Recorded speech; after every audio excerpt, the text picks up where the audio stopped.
जिंदगी सबके लिए बराबर थोड़ी ही होती है। मां बाप ने रखा नहीं, कॉलेज में रहा नहीं, कंपनी वालों ने रहने नहीं दिया, फिर भी अपनी जिंदगी से 10 साल आगे के इनोवेशन हमेशा किए। नमस्कार, मैं Vivek Bindra, founder and CEO बड़ा बिजनेस.com। आज बात करूंगा imaginative, futuristic, radical innovator Steve jobs के बारे में, जिसको फोर्ब्स ने वर्ल्ड्स मोस्ट वैल्यूएबल ब्रांड का खिताब दिया। एक के बाद एक पावरफुल केस स्टडी दे रहा हूं। अब तक मैं वाजपेयी, रतन टाटा, सरदार पटेल, बॉलीवुड, सुभाष चंद्र बोस, अब्दुल कलाम पे कर चुका हूं। आगे क्या टॉपिक चाहते हैं, कमेंट बॉक्स आपका है और मैं आपके साथ हर कमेंट को आके देखूंगा। जिस पे ज्यादा लाइक वही वीडियो बनाऊंगा। मजबूरी करना, महात्मा गांधी या मैकडॉनल्ड्स की केस स्टडी, डीमार्ट कैसे बना, सचिन तेंदुलकर, लाइफ कैसे होगी आगे 2050 में, सिंगापुर छोटा सा है, दुनिया में इतना आगे कैसे निकला, मैरी कॉम का बर्थडे आने वाला है, वुमेन्स डे पे देखना चाहते हैं, आने वाला है। बहरहाल वापस आते हैं स्टीव जॉब्स पे। ऐसी फिलॉसफी 1970s में बोल दिया था कि मैं पर्सनल कंप्यूटर हर घर में पहुंचा दूंगा। उस समय लोगों ने विश्वास नहीं किया। ये ऐसा ही है जैसे मैं बोलूं थोड़े दिनों के बाद हर एक के पास में अपना हेली ड्रोन होगा,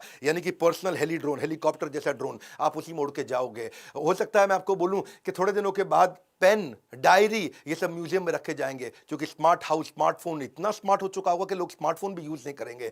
हर घर के अंदर पर्सनल रोबोट्स होंगे। ये सब आगे की बातें हैं, आज इन पे लोग विश्वास नहीं करेंगे। ऐसे ये रेडिकल इनोवेटर थे, खुद के पास ना टेक्निकल स्किल थे, ना मैनेजरियल स्किल थे, ना इनके पास पैसा था। फिर भी स्टीव जॉब्स एक ऐसे व्यक्ति जिसको माता पिता ने रखा नहीं, अब्दुल जंदाली, एक मुसलमान व्यक्ति जो उनके पिता थे, जोआन, इनकी मां अमेरिकन थी, लेकिन क्योंकि वो शादीशुदा नहीं थे, इमिग्रेंट्स थे, बहुत छोटे थे, 22 साल के थे, तो बच्चे की रिस्पॉन्सिबिलिटी नहीं ले सकते थे, इसलिए इनको अडॉप्शन के लिए दे दिया। एक वर्किंग कपल, पॉल जॉब्स और क्लारा जॉब्स ने इनको बाद में अडॉप्ट किया। छोटी उम्र से ही ये पावर, पोटेंशियल और पॉसिबिलिटी कंप्यूटर की समझ चुके थे। इतने बुद्धिमान थे कि बच्चों को इनको टीचर ने बचपन में ही बोलना शुरू कर दिया कि स्किप कर दो भैया, ग्रेड आगे चलोगे, तुम 2 क्लास 3 क्लास आगे जंप मार लो, इतने बुद्धिमान हो। 10 बातें बताऊंगा स्टीव जॉब्स की, जिसने स्टीव जॉब्स को इतना सफल बनाया। पहली strategy, higher orbit. Higher orbit क्या होता है? स्टीव जॉब्स एक आम आदमी की तरह जीवन नहीं जीते थे, हायर ऑर्बिट पर रहते थे। इमेजिनेटिव, क्रिएटिव, प्रोडक्टिव, ये एक चेतना है। शास्त्रों में बताई गई 5 तरह की चेतना होती है। आच्छादित, पत्थर जैसी, मुकुलित, पेड़ जैसी, संकुचित, पशु जैसी, विकसित, मनुष्य जैसी, पूर्ण विकसित, एक दिव्य मनुष्य जैसी। यानी कि हर व्यक्ति इन 5 में से किसी चेतनाओं में रह रहा होता है। कुछ लोगों की चेतना पेड़ जैसी होती है, प्रोग्रेसिव नहीं होते, अटक जाते हैं, वहीं फंस जाते हैं। ये हमेशा एक पूर्ण विकसित चेतना में, हायर ऑर्बिट में जीवन जीते थे। इसको बोलते हैं differentiated higher level of orbit. लोग कहते थे ये बड़ा बेचू आदमी है, मार्केटिंग एक्सपर्ट है। बेचू नहीं था, बेचता नहीं था, सोचू था, सोचता बढ़िया था। स्टीव जॉब्स ऐसे सोचू थे कि 12 साल की उम्र में उनको एचपी के फाउंडर बिल ह्यूलेट ने समर इंटर्नशिप पर रख लिया था। आहार निद्रा भय मैथुन सामान्य मेतद पशु भी नरानाम। आहार निद्रा भय मैथुन, जो खाली आदमी खाने पीने की चिंता करता है, सोने की चिंता करता है, मैथुन की चिंता करता है, पशु भी नरानम, वो पशु जैसा व्यक्ति है। और यही बात है कि great leaders don't enjoy on physical and mental platform. Physical platform, mental platform, वो इंटेलेक्चुअल या स्पिरिचुअल, ये 4 स्टेजेस होती हैं। वो इंटेलेक्चुअल या स्पिरिचुअल लेवल पे रहते हैं। लेकिन जो केवल आहार निद्रा भय मैथुन करता है, वो लोएस्ट लाइफ जीता है। उनके वैसे जो पिता थे ना, वो उनके साथ में गैराज में काम किया करते थे। सारा जीवन इन्होंने या तो जमीन पर सोते बिताया, या कोक की खाली बोतलें जाकर के दुकान को वापस देके पैसा लेके खाने का जुगाड़ करते थे। कई किलोमीटर ट्रैवल करके पैदल इस्कॉन में जाकर के फ्री का भोजन, इस्कॉन जानते हैं ना, हरे कृष्णा मंदिर, वहां फ्री का भोजन खाया करते थे। चेतना ऐसी हो गई, उसी कारण दिव्य चेतना। इंडिया आए ये, इन्होंने क्या किया, वहां पे गेमिंग जो वीडियो गेम होती है उस कंपनी में नौकरी करते थे, पैसा बचा करके इंडिया पहुंचे। अपने गुरु की तलाश में आए, बाबा नीम करोरी के आश्रम में गए। तब तक बाबा नीम करोरी का देहांत हो चुका था। उसके बाद उन्होंने जैन और बुद्धिज्म को प्रैक्टिस किया। 7 महीने इंडिया में घूमे, बसों में दिल्ली, उत्तर प्रदेश, हिमाचल प्रदेश घूमते रहे। नॉन वेजिटेरियन छोड़ दिया, फ्रूटेरियन बन गए, खाली फ्रूट्स खाया करते थे। हेड शेव करके शिखा रख ली, ट्रेडिशनल इंडियन कपड़े, धोती कुर्ता, कुर्ता पजामा पहन के रहते थे। और स्टीव वॉजनियाक को के साथ इन्होंने अपनी फिर पार्टनरशिप की। वापस जब अमेरिका गए, शुरुआत करी, बहुत छोटी शुरुआत करी, क्योंकि इंटेलेक्चुअल और स्पिरिचुअल प्लेटफॉर्म पे थे। तो इन्होंने हमेशा से, बल्कि ये वही व्यक्ति थे जो को फाउंडर बने दुनिया की सबसे बढ़िया आईटी कंपनी के। शुरुआत में उन्होंने अपनी फोक्सवैगन इनके पास थी, उसको बेचा। इनके पार्टनर ने अपना कैलकुलेटर बेचा। उसके बाद उन्होंने शुरुआत करी। अंडरवेयर में ही कस्टमर से मिलते थे नंगे पांव, पैसा नहीं था कपड़े पहनने का। लेकिन 1981 आते आते इन्होंने रिकॉर्ड तोड़ दिए जब इन्होंने आईपीओ लॉन्च किया अमेरिका के अंदर एप्पल का। 1983 में ये अमेरिका के 500 सबसे अमीर आदमियों में आ चुके थे। यानी कि जब ये 23 साल के थे तो $1 मिलियन, 24 साल के थे तो $10 मिलियन, और 25 साल की उम्र तक $100 मिलियन कमा चुके थे। फोर्ब्स ने इनको यंगेस्ट रिचेस्ट लोगों की लिस्ट में डाल दिया। लेकिन 1983 में ये जॉन स्कली से मिले। ये जॉन स्कली की कहानी सुनिए। जॉन स्कली को उन्होंने पूछा, पेप्सी के सीईओ थे, भैया जॉन स्कली, तो जिंदगी भर चीनी का पानी बेचता रहेगा या दुनिया बदलना चाहता है? अगर चीनी का पानी बेचना तो जिंदगी भर तो जा पेप्सी में ही काम कर, वहीं का सीईओ रहे, पर दुनिया बदलना है तो एप्पल में आ जा। जॉन स्कली बोला, एप्पल में आऊंगा, मुझे दुनिया बदलनी है। वही जॉन स्कली जब एप्पल में आया, 2 साल के बाद उसी बोर्ड के अंदर अपनी ताकत को बढ़ा के बोर्ड को अपने साथ लेकर उन्होंने स्टीव जॉब्स को बाहर निकाल दिया।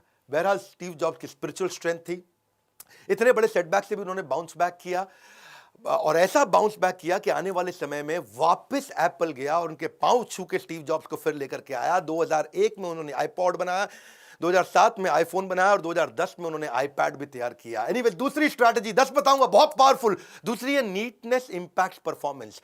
इनके पिता जो थे ना, वो गैराज के मैकेनिक थे, साधारण मैकेनिक थे, और उनको मशीन्स बहुत पसंद थी। ये भी पिता के साथ रहा करते थे, जो उनके पॉल, इनके पिता का नाम था, और वो हर चीज अपने हाथ से कुछ भी बना लिया करते थे। तो एक दिन वो कुछ फर्नीचर बना रहे थे और फर्नीचर जो दीवार को लगना था, उसमें पीछे की साइड पे वो नया सुंदर माइका लगा रहे थे, brand new high quality mica लगा रहे थे।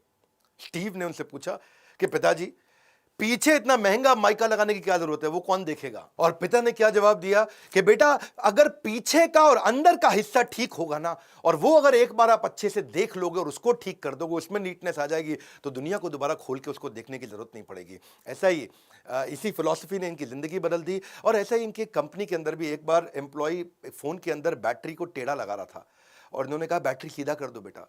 तो उसने कहा कि भैया, बैटरी टेढ़ी है सीधी, अंदर खोल के कौन देखेगा? तभी स्टीव जॉब्स ने कहा, अंदर खोल के अभी देख लोगे तो फोन इतना बढ़िया बनेगा, दोबारा खोल के किसी को देखने की जरूरत नहीं पड़ेगी। तो नीटनेस से ही परफेक्शन आता है। तीसरी strategy, less is more. Steve jobs का एक बड़ा फोकस था कि वो हर चीज को कम करने की कोशिश करते थे, सेंसरी एक्सपीरियंस देते थे। तो उन्होंने अपनी पैकेजिंग पे भी यही किया, लेस इज मोर। चीजों को कम करो, हर चीज को दिखाने बढ़ाने चमक धमक की जरूरत नहीं है, आर्टिस्टिक विजुअली अपीलिंग पैकेजिंग हमारे को करनी है। तो एप्पल ने पहली बार पैकेजिंग को चेंज किया था। इन्होंने मिनिमम यूज ऑफ कलर किया, डिजाइन को बहुत सिंपल किया, बहुत एलिगेंटली प्रेजेंट किया उसको, बॉक्स को इतना नीट एंड क्लीन किया कि every corner was very neat and clean, और केवल एसेंशियल दिखाते थे, बाकी सारे क्लटर को खत्म करना चाहते थे। स्टीव जॉब्स छोटी छोटी चीजों पर ध्यान देते थे, attention to little things and detail. उसी के कारण आज एप्पल वो है जो एप्पल है।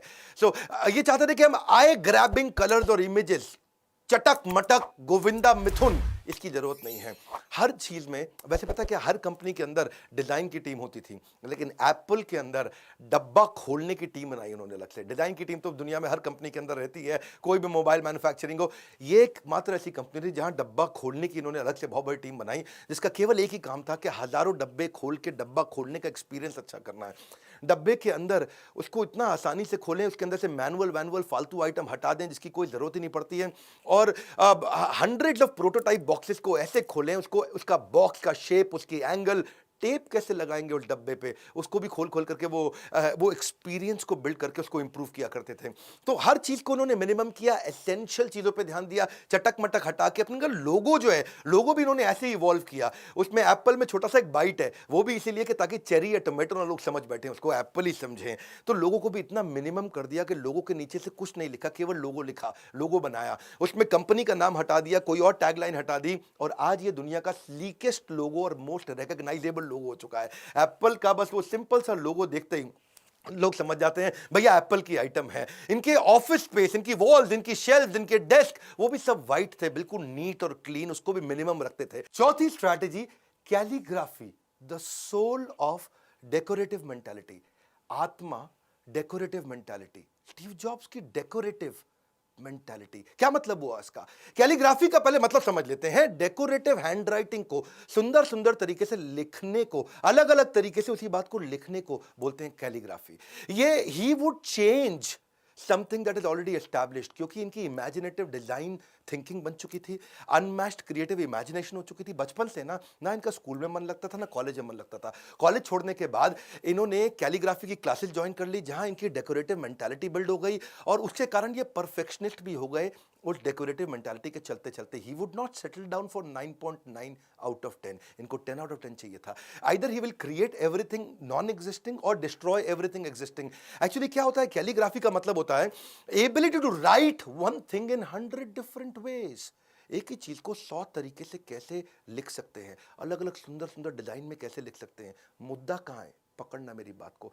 मुद्दा है 100 तरीके से सोचने में एक ही चीज़ को, वो आत्मा में चला गया इनके। यानी कि एक ही प्रॉब्लम को 100 तरीके से सोच पाना, यानी कि एक ही रिक्वायरमेंट को 100 डिज़ाइंस की तरह सोच पाना, और वो कैलीग्राफी इनकी टेक्नोलॉजी में चली गई। यही हम भी सीखने का प्रयास करते हैं, अपने कंटेंट को कैसे बार बार रीडिफाइन करें, रीडिज़ाइन करें, हर बार आपको अच्छा एक्सपीरियंस दें, बढ़िया बढ़िया एनिमेशन ला करके दें। बेसिकली यही यूज़र एक्सपीरियंस है। एयरबीएनबी क्या था, कुछ भी नहीं, एक मकान को, दुकान को रेंट पे देना, ये धंधा सालों साल से चल रहा था। पर एयरबीएनबी ने अट्रैक्टिव इंटरफेस दे दिया, एक इजी टू यूज प्लेटफॉर्म दे दिया, इंटरनल रेटिंग सिस्टम दे दिया, रेवोल्यूशन हो गया। एप्पल भी कस्टमर के थॉट को समझ गया कि कंप्यूटर गंदा लगता है, अगली लगता था। 1970s 80s बता रहा हूं आपको, टेक्नोलॉजी अगली थी, बल्कि थी, अनअट्रैक्टिव था, उसको सेक्सी कैसे बना दे। देखो एक बात समझो, सुअर को लिपस्टिक लगा करके उसको खूबसूरत बनाना, ये उसी प्रकार है किसी बैड प्रोडक्ट को आप बेचना। इसी को, ये डिजाइन थिंकिंग इनकी ऐसी ही आई, बोला बैड प्रोडक्ट नहीं चाहिए, सुअर को लिपस्टिक लगा के सुंदर नहीं दिखा सकते आप।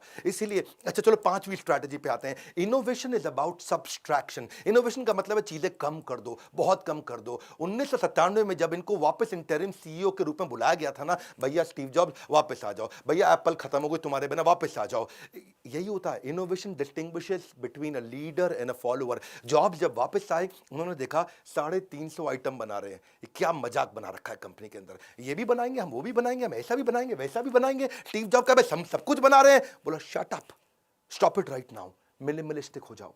350 चीजों में से 340 इन्होंने हटा दी, डेटा को स्टडी किया और केवल 10 चीजों पर फोकस किया। Products had become redundant, outdated, और बहुत एक्सपेंसिव पड़ता था प्रोडक्शन कॉस्ट को, वो नहीं प्रोड्यूस कर पाते थे क्योंकि फालतू चीजें बहुत ज्यादा कर दी। स्टीव जॉब्स एक मापदंड बन चुके थे क्वालिटी के। ये था स्टीव जॉब्स का nature, focusing on just handful things and venture rather than hundreds of them, excellence in quality. वो उनका रूल क्या था, let's free up the space for what matters the most, what matters the most, what matters the most. उसी पर focus करूंगा जो सबसे जरूरी है, what matters the most, what matters the most. अपने मार्केटिंग प्लान में भी यही किया। इनके यहां जो मार्केटिंग वाले थे वो क्या कहते थे, वो अपने लैपटॉप को जब बेच रहे हैं बोल रहे हैं my laptop is fast, super light, has Pentium 5 processor, it comes in 3 grade colour. Steve Jobs बोला व्हाट नॉनसेंस, शट अप, ये सब नहीं चाहिए। When you talk to many things your message gets missed, समझ ही नहीं आएगा लोगों को तुम बोल क्या रहे हो, इतनी सारी बातें बोल रहे हो। स्टीव जॉब्स ने कहा एक लाइन बोलो, गेम चेंज करो, the world's thinnest notebook, that's it. वो क्या बोले, मैं गर्वित महसूस करता हूं उन चीजों को जिनको मैं करता हूं, और उन चीजों के लिए भी गर्वित महसूस करता हूं जिनको मैं नहीं करता हूं। इसको बोलते हैं मिनिमलिस्टिक थिंकिंग। छठी strategy, pushing herd to a cult.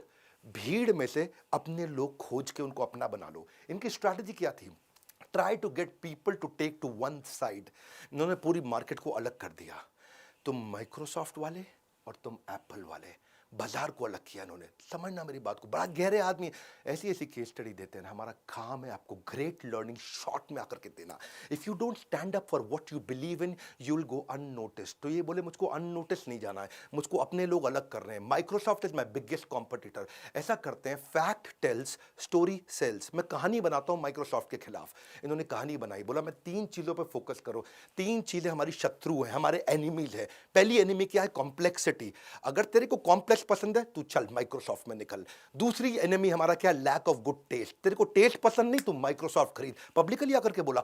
तीसरी हमारा एनिमी है कन्वेंशनल थिंकिंग, तू आज भी दकियानूसी रूढ़िवादी पुराना है, माइक्रोसॉफ्ट खरीद। Microsoft processor is tasteless, it is classless. Public में आकर के उन्होंने बोलना शुरू किया, क्या अलग कर दो, माइक्रोसॉफ्ट वालों तुम बाहर हो जाओ यहां से, हमें केवल वो आदमी चाहिए जिसको टेस्ट चाहिए। Microsoft has no taste, they have absolutely no taste. ये मैं नहीं बोल रहा हूं, स्टीव जॉब्स बोलते रहे पब्लिक में आके, और क्या बोलते रहे, I don't mean that in a small way, I mean that in a big way. अरे इतना रिपीट करके बोल रहे हो, repetition is necessary to drive the point back home. और इनका क्या मानना था, इतना बोल दो क्लियरली कि मैं टेस्ट और क्लास पे काम कर रहा हूं। और बोलते रहे Microsoft doesn't bring culture to their product, उनके प्रोडक्ट में कल्चर ही नहीं है, हल्का बना दिया उसको। नाइकी की एड भी थोड़ी ऐसी होती है कि भाई जूते का सोल अच्छा है हमारे, वो तो एथलीट की बात करता है, क्लास। तो ये क्या कहते थे, get attention by communicating the dreams that your customer aspires to live. आपका कस्टमर क्या सपना देख रहा है वो मेरे को कम्युनिकेट करना है। तो ये क्या कहते थे, कल्ट ऐसा बना दो ना, once you buy Apple always you will buy Apple. और मैंने अपनी जिंदगी में वो लोग देखे नहीं जो एप्पल खरीदने के बाद दोबारा एंड्रॉइड में कभी गए हों। 7वीं strategy, first versus best. Steve Jobs ने कोई काम फर्स्ट नहीं किया, पर जो किया वो बेस्ट किया। उनका रूल सिंपल है, rarely he did anything first but whatever he did best. जो करूंगा ऐसा करूंगा, फिर किसी को दोबारा नहीं हिला दूंगा। He said that I love to become shameless in stealing great ideas as we are। बोले हर एक का बेस्ट आइडिया उठाऊंगा, लेकिन जब बनाऊंगा तो पूरे बाजार को हिला दूंगा। उसने रीडिजाइन किए, रीमार्केट किए बहुत सारे हजारों ऐसी आइडियाज को जो पहले से थे। MP3 प्लेयर पहले से बिक रहा था, स्मार्टफोन पहले से बिक रहा था, टैबलेट कंप्यूटर पहले से बिक रहे थे, लेकिन इसने यूजर एक्सपीरियंस को, नेविगेबिलिटी को, कि कैसे नेविगेट करेंगे उस मोबाइल में, मोबाइल का वेट कैसा रहेगा, पैकेजिंग, डिस्ट्रीब्यूशन चैनल, उसके डिजाइन कैसे रहेंगे, कंज्यूमर का फीडबैक सुन सुन के इसने बनाया। क्या कहते थे, वी डोंट डू फाइन, हम फाइन काम नहीं करते। 10 out of 10, we don't accept things the way they are, we don't stop innovating। बोले we have raised the bar, hey come on, we've raised the bar। 8वीं strategy, aspiration is valuation. यानी कि अगर consumer के दिमाग में अपनी aspiration build कर दूं ना, मेरी कंपनी की वैल्यूएशन अपने आप आ जाएगी। ज्यादा माल नहीं बेचना है, एस्पिरेशन क्रिएट करना है। एप्पल सबसे ज्यादा फोन बेचता है, शट अप, बिल्कुल नहीं। एस्पिरेशन क्रिएट कर दिया, ब्रांड की वैल्यूएशन अपने आप आ गई। इनका फोकस क्या था, एक ऐसा सेंसेशन का यूनिवर्स क्रिएट कर दूं, एक ऐसा एक्सपीरियंस का यूनिवर्स क्रिएट कर दूं। ये एनालाइज करते थे कि कैसा फील करता है कंज्यूमर मेरा मोबाइल खरीदते वक्त। ये ड्रीम को, एक सपने को पैकेज करना चाहते थे, एक्सपीरियंस को पैकेज करना चाहते थे। इन्होंने एक सोशल स्टेटस बनाने का कोशिश किया, इतना एस्पिरेशनल किया। जैक मा, स्टीव जॉब्स, किसी को टेक्नोलॉजी नहीं आती थी, लेकिन ये कंज्यूमर को समझते थे। They could not double click the real meaning of technology. इनका जो पार्टनर था ना दूसरा, एक स्टीव जॉब्स, एक स्टीव वॉजनियाक, दोनों के स्टीव्स का सी अलग था। पहले वाले स्टीव जॉब्स, उसका सी था कंज्यूमर कंज्यूमर कंज्यूमर, और वॉजनियाक क्या था, कोडिंग कंप्यूटर एंड सर्किट। वो कोडिंग कंप्यूटर सर्किट पे काम करता है, ये कंज्यूमर वाले सी पे काम करता है। दोनों का फोकस था अपना अपना। ऐसे ही दोनों पार्टनर ने धंधा चलाया। वो क्या, वो कंप्यूटर पे लगा रहता था, ये कंज्यूमर पे लगा रहता था। Great leaders build their great business not by understanding technology but by understanding the consumer. क्या चाहता है मेरा कस्टमर, उसके दिमाग में घुस जाओ, उसकी आत्मा में घुस जाओ, उसकी आत्मा के साथ कैसे मैं वो वननेस बिल्ड कर सकूं। सी पता है क्या है, ये ऐसा इंटेलिजेंट आदमी था। It's not about fooling people, it's about convincing them that you need this even if you don't need this. Wow, that's amazing यार, क्या आदमी है, मैं खुद ही एक्साइटेड हो रहा हूं। तेरे को ये चीज चाहिए है, अगर नहीं चाहिए तो भी चाहिए। ये था स्टीव जॉब्स। इन्होंने बोरिंग कंप्यूटर को इतना सेक्सी बना दिया कि लोग लाइन में खड़े होकर के खरीदने आते थे। इन्होंने एडिक्शन बिल्ड कर दिया उस एक्सपीरियंस में कि वो एडिक्शन एग्जिट बैरियर बन गया। सिंपल है भैया, social status, social currency, we have raised the bar, we have raised the bar. That is what is Apple. ये क्या कहते थे, एस्पिरेशन बिल्ड कर दोगे ना तो कंज्यूमर एडवोकेट बन जाएगा। और ये चाहते थे कि मेरा कंज्यूमर रेकमेंड करे मेरे को। तनख्वाह नहीं दूंगा तुझको मैं कस्टमर, पर रेकमेंड करेगा तू मुझको। आज भी एप्पल का यूजर एप्पल ही रेकमेंड करता है, चाहे कुछ भी हो। उसमें सारे फीचर नहीं चलते फिर भी एप्पल खरीदता है, उसमें सारी ऐप्स नहीं चलती फिर भी एप्पल खरीदता है। कैसे कल्ट बना दिया। एप्पल यूज करने वाले लोग बोलते हैं कुछ नहीं चलता इसमें, फिर भी एप्पल यूज करता है और दूसरों को बोलता भी है। ऐसा ही ये चाहते हैं कि वो एडवोकेट भी बन जाए, मेरा कस्टमर ही मेरा स्पॉन्सर भी बन जाए, मेरा कस्टमर ही मेरा फैन भी बन जाए। हार्ले डेविडसन की तरह डिस्काउंट में कभी देता नहीं, कभी दूंगा नहीं, और क्योंकि डिस्काउंट दूंगा तो कस्टमर का ट्रस्ट कम हो जाएगा। एप्पल चाहता था ब्रांड की पावर बिल्ड करूं, इससे उसकी वैल्यूएशन आई। मेरी बात समझना, डिस्काउंट किल्स दी वैल्यूएशन। और यही कारण था फास्टेस्ट पहली $1 ट्रिलियन कंपनी दुनिया की एप्पल बना, और उसके बाद $2 ट्रिलियन कंपनी भी एप्पल ही बना। ये माइक्रोसॉफ्ट, ये गूगल, ये अमेज़न, ये फेसबुक, ये बर्कशायर हैथवे, वॉरेन बफे वाली, ये सब तो बाद में पीछे आई। वॉरेन बफे पे देखनी है केस स्टडी, कमेंट बॉक्स तो आप ही का है ना, आओ कम्युनिकेट करेंगे। 9वीं स्ट्रैटेजी थोड़ी गहरी है, पकड़ना। People without passion are poison. क्या बोलते हैं यार, क्या आदमी, people without passion are poison. वो जहर की तरह होते हैं वो लोग। ये लोगों के मामले में ये थोड़े अलग ही टाइप के व्यक्ति, मैंने बोला ना हायर ऑर्बिट वाले हैं। हाँ, ये क्या कहते हैं, जब एग्जॉस्टिंग आवर्स हैं, जब आप थक जाते हो, कंटिन्यूअस सेटबैक आते हैं, एक ही चीज आपको बचा सकती है, वो आपका passion for what you do. जब आपके पास passion for what you do है तो आप थकान नहीं होते, then you not tired, you are inspired. हाँ, your chief inspiration officer. See, जो आपका काम है ना, वो आपकी जिंदगी का सबसे बड़ा हिस्सा है। स्टीव जॉब्स क्या कहते हैं, your work is going to fill the largest part of your life. जो आपका काम है जिंदगी का सबसे बड़ा हिस्सा है, और उसी में अगर आप सेटिस्फाइड नहीं हो तो आप जिंदगी में कभी सेटिस्फाइड नहीं हो सकते। रूल क्या है, जो जिंदगी का सबसे बड़ा हिस्सा है, जो आपका काम है, उसको वही काम पकड़ो जिसमें आपका पैशन हो। ये ना नो नॉनसेंस बॉस थे, इनको नॉनसेंस पसंद नहीं है। एक्सट्रीमली फोकस्ड, भयंकर फोकस्ड। अपने कमरे के अंदर भी कुछ नहीं रखते, खाली सफेद दीवारें हैं आसपास। बोला नीटनेस चाहिए, कंप्लीट फोकस चाहिए। हाई टेम्पर के आदमी थे, काम ऐसा चाहिए जो कंज्यूमर के हिसाब से हो। जरूरत पड़ती है 2 मिनट में आदमी को निकाल देते, is a difficult boss to work with. सबसे जल्दी फायर करते थे लोगों को ये। ये क्या कहते थे, जो पुराने लोग हैं अगर वो ग्रो नहीं कर रहे हैं तो साफ बोल देते थे, company outgrew them. It's not my job to be nice to people, it's my job to make them better. कठोर, बहुत कठोर है। ये मेरा काम नहीं है कि मैं लोगों के साथ अच्छा बर्ताव करता रहूं, मेरा काम है कि मैं लोगों को अच्छा बनाऊं। हाँ, और एक दफा तो इनकी लाइफ में एक बहुत जबरदस्त प्रोग्रामर था उस शहर का, सिलिकॉन वैली का सबसे बढ़िया प्रोग्रामर था, पर उसे क्या बोले, even if you are the best programmer but if you don't share my vision then get lost. बहुत इंपॉर्टेंट है इनके लिए कि विजन शेयर करें। अगर आपका स्टार्टअप है, बिजनेस है, वो विजन शेयर कराना चाहते हो आप लोगों को, वो कैसे विजन शेयर करें आप सीखिएगा हमसे। हम बहुत सारे पावरफुल कोर्सेज इसी तरह के लेके आए कि आप कैसे वो कंबाइंड विजन को बिल्ड करके लोग भी ऐसे फायर्ड अप हो जाए। आग सीने में लगानी है, पीछे नहीं, पीछे लगाओगे तो जल जाएगा। 10वीं strategy, stay hungry stay foolish. ये तो भाई ये मैं जीवन में ऐसे उतारता हूँ, उसको रोज अपने आप से पूछता भी हूँ। पहले थोड़ा मतलब समझ लेते हैं। स्टे हंग्री, लर्निंग की भूख होनी चाहिए। स्टे फुलिश, अपने आप को इतना मूर्ख मान लो कि जब कोई ज्ञान मिल रहा हो तो उसको रजिस्टर कर सको। ये बहुत गहरे हैं 2 शब्द। इस पे तो किताबें लिखी जा चुकी हैं, बहुत बार सुन चुके हैं, शायद आपने भी सुना होगा, लेकिन क्या अपना पाए इसको? वो भूख लर्निंग की है कि नहीं है? मैं अपने आप से शाम को पूछ भी लेता हूँ, क्या मैं आज इतना हंग्री था लर्निंग के लिए? क्या मैं इतना मूर्ख था कि मैं जल्दी से लर्निंग को रजिस्टर कर सकूँ? ये मुझको आता है, ये मुझको आता है, IKB syndrome, I know better syndrome, मुझे पहले से मालूम है, मैं सब जानता हूँ। ये यही सारी दिक्कत आती है। और ये continuous learning is at least the minimum requirement for success in any field. सबसे छोटी रिक्वायरमेंट क्या है? Continuous learning.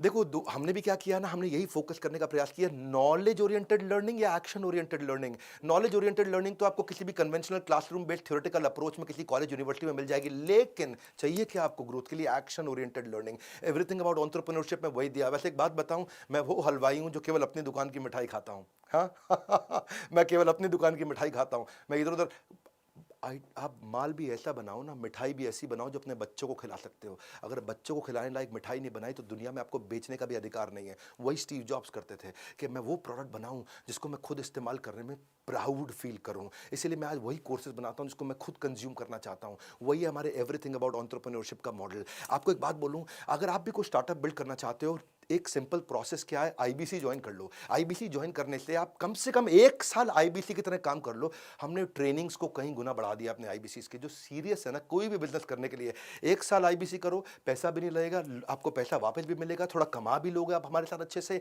और इतना लर्न कर लोगे कि उसके बाद जब स्टार्टअप में आओगे तो कोई हरा नहीं पाएगा। बोर्ड लाइन नंबर पे फोन करके पता लगाओ कि भाई मैं भी, ये क्या होता है IBC, एवरीथिंग अबाउट एंटरप्रेन्योरशिप क्या है, मैं कैसे ग्रो कर सकता हूँ। इस वीडियो को शेयर करना चाहोगे आप? हाँ, क्या आप लोगों को इंस्पायर करना चाहोगे? ऐसा आदमी जो यूनिवर्स में डेंट मारने आया था, ऐसा आदमी जो साधारण काम नहीं करता, पेप्सी का CEO को भी ऐसे बोला ना, चीनी वाला पानी बेचेगा या दुनिया बदलेगा। लाइक करके उत्साह इसलिए बढ़ा दीजिए क्योंकि बहुत मेहनत करता हूँ ये फ्री वीडियोस आपको देने में। कमेंट बॉक्स तो मेरा और आपका है, आइए नीचे बात करते हैं, जिस पे ज्यादा लाइक आएंगे वही वीडियो हम आपके साथ दोबारा बनाएंगे। हमारे साथ जुड़े रहने के लिए, इस वीडियो को शेयर करने के लिए, अगर नए आए हैं तो सब्सक्राइब करके बेल आइकॉन हिट करने के लिए आप सबका हृदय की गहराई से मुस्कुराहट के साथ बहुत बहुत धन्यवाद।